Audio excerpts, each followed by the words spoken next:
Good afternoon, Nick. How are you today? I'm good. Doug, how are you? I'm good, thanks. You guys are going into your first of the back-to-back series kind of situations, and you have two more coming. Is it a thing? Is it a different feeling? Does it? What's your take on it? Does it matter? I think it's a little bit of a thing, Doug. This was kind of how it always got played in my days in the D League.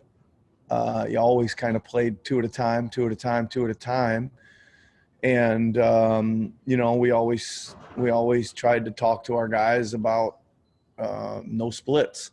Once you got the first one, it seemed like you look around the league and it was everybody trading wins and losses, splitting all those 2-game series all the time. And I don't know, that's the only thing really, I guess, that makes it a thing. A little bit like a playoff series, like we talked about. There'll be adjustments. We're trying to make some adjustments from what we saw last night to take to tomorrow's game, and they'll obviously make theirs. So reading their adjustments as well.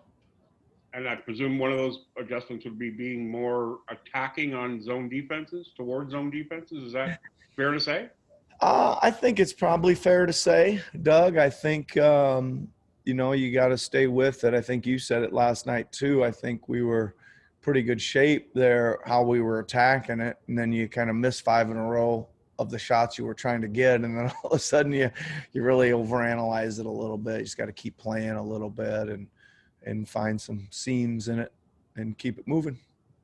Great, thanks. I appreciate it. Have good rest of the day down there. Thanks, Doug. Next question goes to Ryan Wallstaff from the Toronto Sun. Hey, Nick. Hey, Ryan. You went back to Baines a bit yesterday, briefly. Just curious what you're seeing from him, and Fred told us to ask you about how maybe you can integrate him a bit more and get him going a little bit. Fred who? How many Freds do we know? Well, listen, I think that one of the things Aaron does well is screen to get the perimeter guys open, right? He's got a big body. He's a good screener. So just trying to find some ways, and most of those got to happen up on the floor, Ryan. So when he's in there, we're going to try to run guys off him and maybe a little less ball screen stuff and a little more away ball screening, for our shooters. That would be one thing. And then I've got to settle in with something on defense to get him to be effective. And he should be a solid, Gasol wasn't a very good jumper either, but still, kind of threw his body into people a lot and altered shots that way, kind of rim protected with floored feet. And we just got to get Aaron getting over there just a bit sooner and committing. He's worrying about his guy getting the rebound, and we got to get some connectivity there where he trusts to leave and somebody takes care of his man and all that kind of stuff. So those two things, I guess, Ryan, would be what I would say. Great, thanks. Yep, you're welcome. Going next to Michael Grange from Sportsnet. Hey, Nick. Michael. How are you?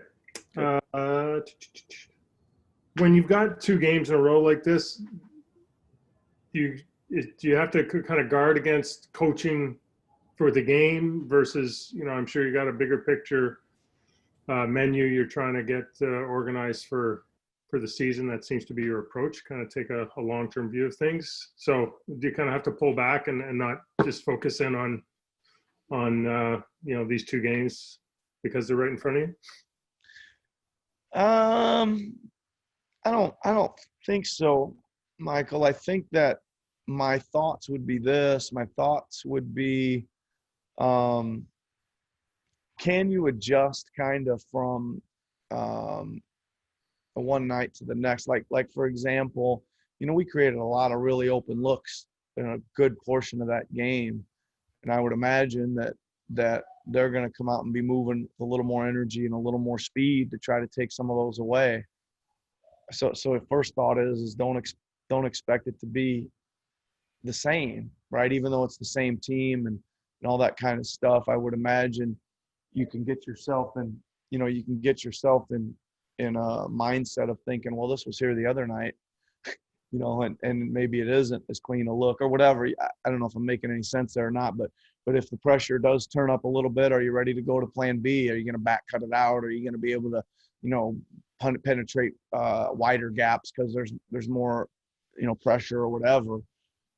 So that's probably where my thoughts are right now, but again, I guess you got to wait till it goes up. But no, we played, again, 30 plus minutes of really good basketball. We got to continue to stretch that out. That would be more to your longer term question. Can we extend these things out and can we get rid of mistakes? There was still, a good 15, 20 defensive mistakes, and that's too many. We got to cut that in half. There's going to be mistakes. There's going to be guys are good. Guys are going to make shots, things like that. But we got to clean up some of our own forced errors or unforced errors or whatever you want to call them. Unforced errors, I guess. We're not trying to force any. Or just our own mistakes on defense so we can stay in front of the ball and contest the shots and limit them to one. Appreciate it, Nick. Have a good afternoon, man. Thanks, Michael. You too, man. Next question goes to Eric Kareen from The Athletic. What's going on, Nick? Hi, Eric. I know it's pretty early for the team individual player stat stuff, but I was just looking quickly, and when Kyle's on the floor, your defense is pretty good, and when he's not, it's pretty bad. One, is it advisable to play him 48 minutes a game? And two, obviously you miss some of that infrastructural knowledge that he brings. What else is out there? How much credence, I guess, do you give that other than obviously he's an effective defensive player? Well, I think certainly I would probably say both sides of the coin, Eric. I would say that, he's an incredible team defender and understands the schemes and keeps things organized, et cetera. I would say that's probably part of it. And then the other side of the coin, I would say it's probably a little early as far as the sample size to jump to those conclusions. I'd have to look at it a little more closely to see who else is out there with I was going to try to run through my head right now a little bit. I don't really feel like it. So I'll, when I get back to my office, I'll look at it a little more. Okay. We could converse privately about it. Enjoy the rest of the day. Okay. Thanks, Eric. Next question goes to Stephen Lung from Sportsnet. Hey, Nick. The Christmas tree is down, just to let you know. Hey, man. Congratulations. Obviously, like this year kind of started where kind of a whirlwind with you guys traveling a lot, coming back to Tampa, going back to the road trip. Like now that you guys are kind of like in this kind of more extended homestand and you have like kind of like more structure with I guess game and like maybe practice. Does that help kind of maybe stabilize things with the team and just kind of like getting yourself more in a routine?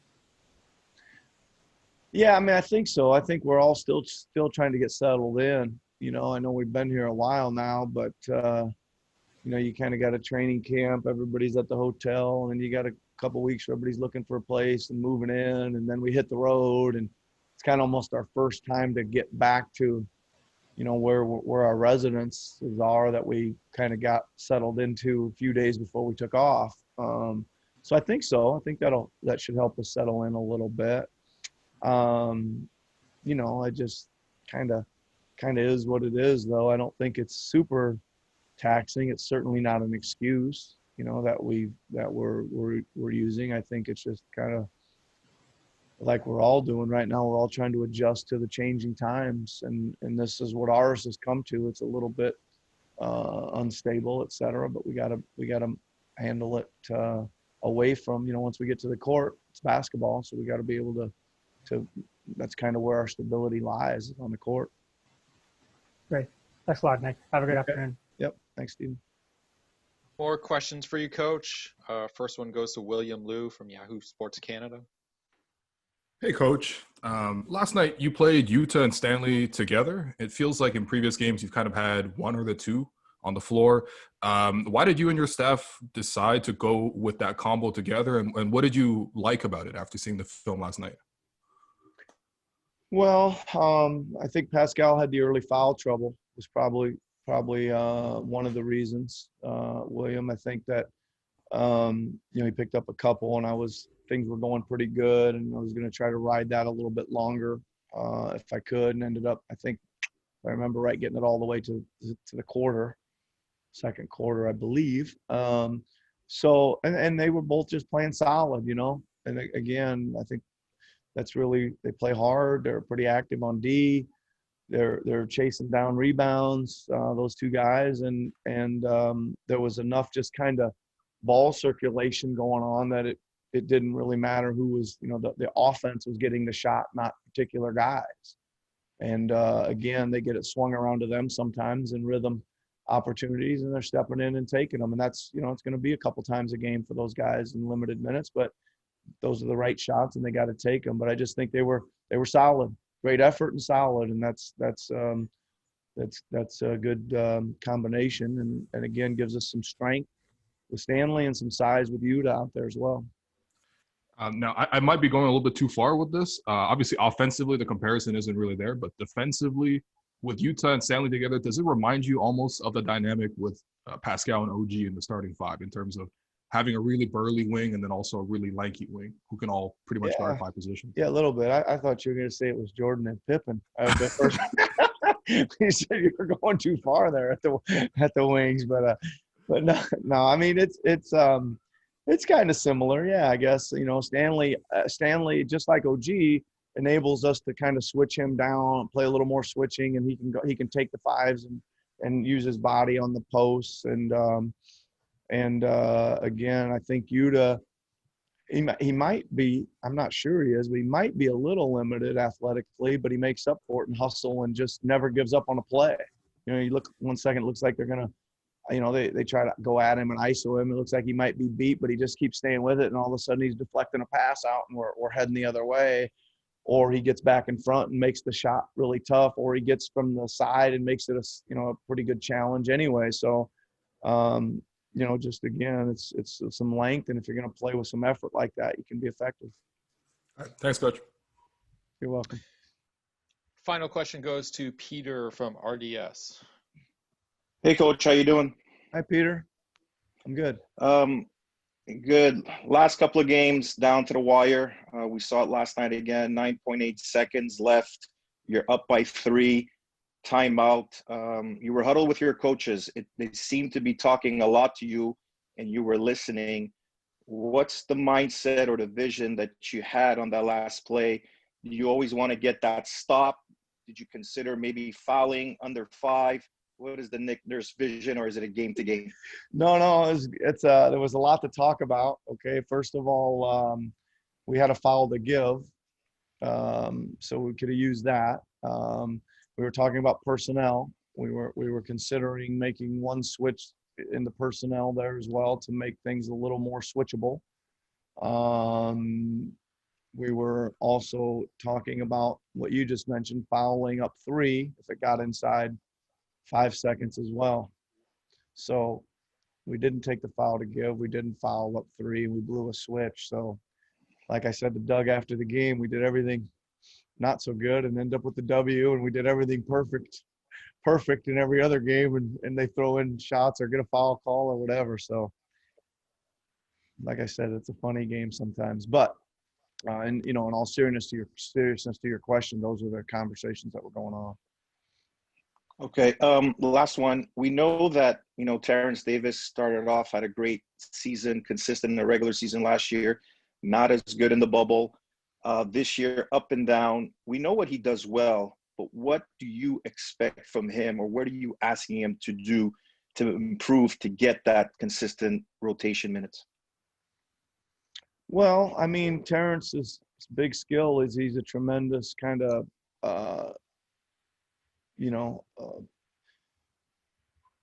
catch and jump shooter. He can make threes. He can shoot contested threes. He can kind of create some threes late in the shot clock when there's nothing there and knock them down. And again, it's just I always say it's just defensively, are we going to be solid and that. And I think he's played okay this year. I guess there's just a lot of people there to try. And I think that we found that we need to, since we are playing small a lot at the 5, that we needed a little more size at the wings. Norman, we're trying to get him on track as well. He's kind of been a solid, kind of points producer off the bench over the years. And then, I've talked about using Malachi and to relieve some of the ball handling pressure from Kyle. So, just all of a sudden we're at, 10, 11 guys there. So it's just more probably a little bit of a numbers game.